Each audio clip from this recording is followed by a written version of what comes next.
So this afternoon, some of the stories that will be mentioned. Police shoot son in Duane Park during reported domestic dispute. 4 men were also arrested after a shooting spree.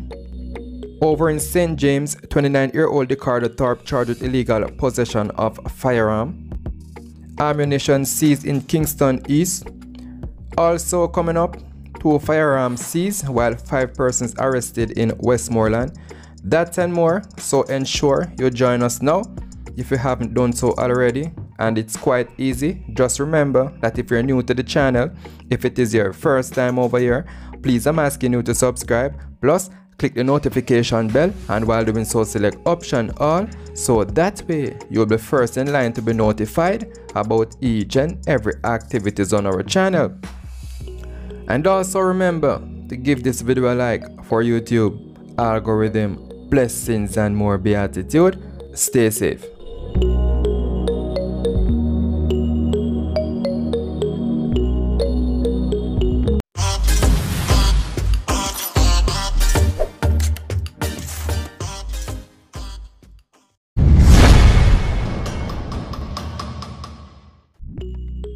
So the 4 men who were arrested when a police team intercepted a motor car suspected of being involved in a shooting incident at the intersection of Law Street and Georges Lane in Kingston Central Division on Friday, April 16, have been charged.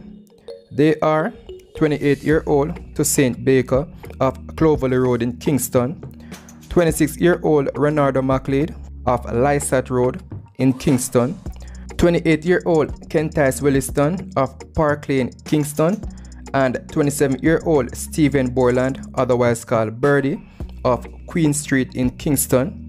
Reports are that about 6 p.m. a police team was on patrol in downtown Kingston when they heard explosion and went to investigate.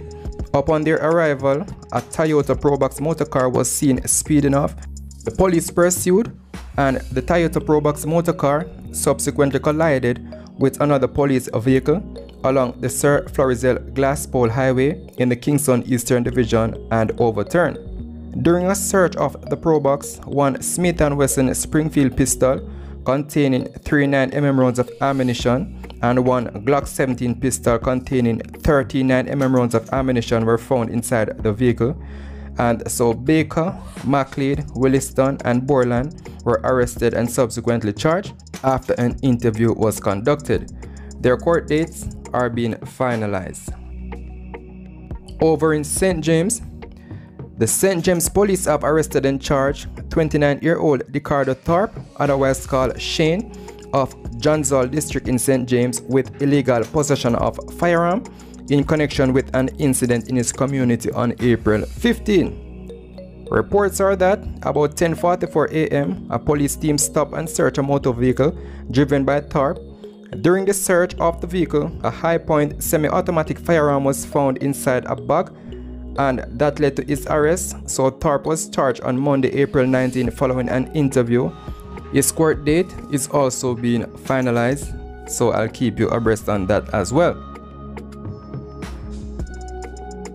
Now, a team of officers assigned to the Kingston East Police Division seized 19.38 rounds of ammunition during an operation in the McIntyre Villa in Kingston 16 on Tuesday, April 20.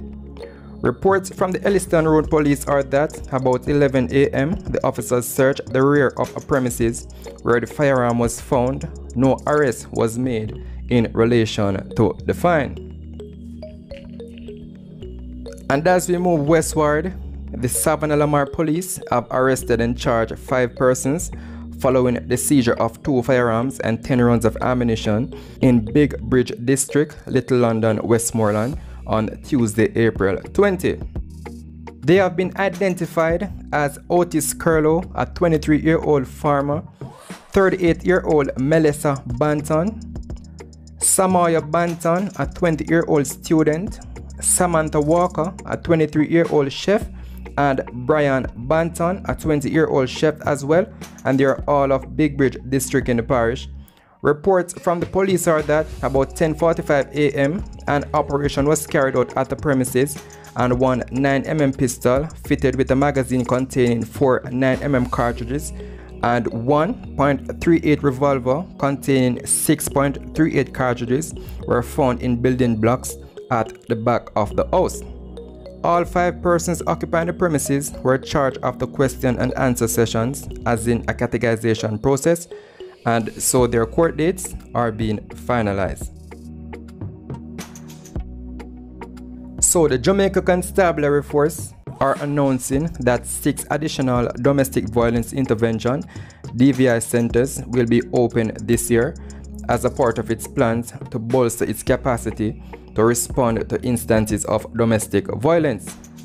In a statement today, Commissioner of Police Major General Anthony Anderson said the JCF recognized that during the C-19 pandemic, people in ABUSIVE situations may be in even greater need than before.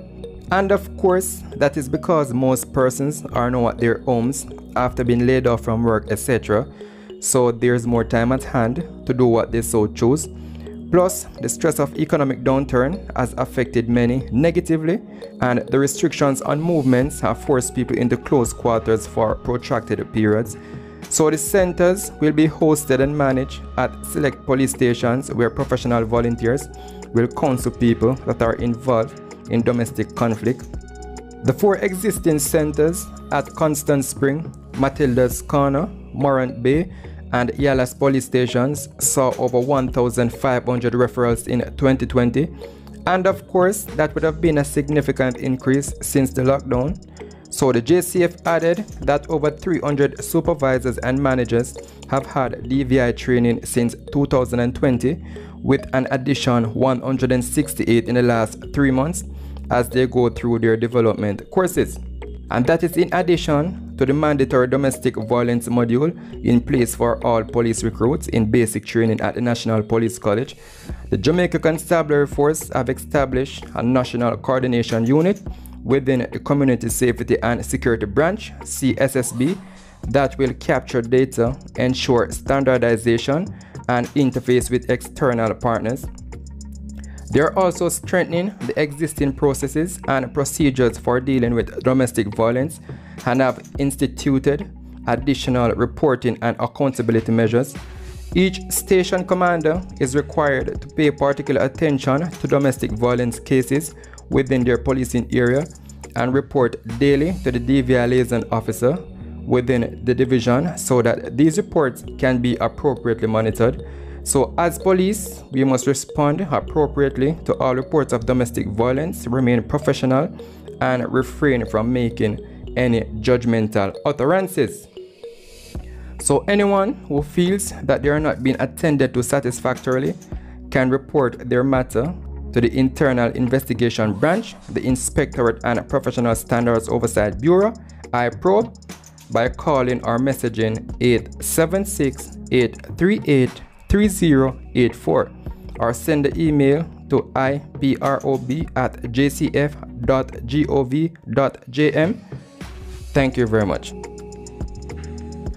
Now as we head back over in St. Andrew, a large contingent of police, including senior officers, is now on the scene of a shooting incident on Keats Avenue, Duhaney Park in St. Andrew, where it is alleged that a police corporal, SH0T, and injured his son during a domestic dispute involving his estranged wife. Residents of Keats Avenue told the media that they heard quarreling coming from the dwelling this morning, followed by a loud explosion. We hear when the sister shout out, say, "My brother get it, Jonah get shot, call the ambulance." But it was the father who reportedly rushed the young man to a medical facility. However, at this moment, the extent of his injuries is not known, and it is also not clear whether the policeman is in custody or not. Unconfirmed reports are that the wife was also SH0T in the incident. The Independent Commission of Investigations personnel are now on the scene, INDICOM.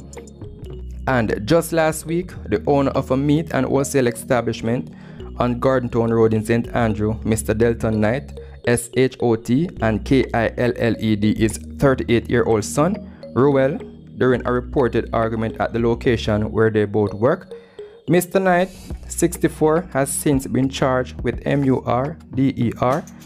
So there you have it, and do remember that if you're new to the channel, if it is your first time over here, please I'm asking you to subscribe, plus click the notification bell, and while doing so select option all, so that way you'll be first in line to be notified about each and every activities on our channel. And also remember to give this video a like for YouTube algorithm blessings and more beatitude. Stay safe.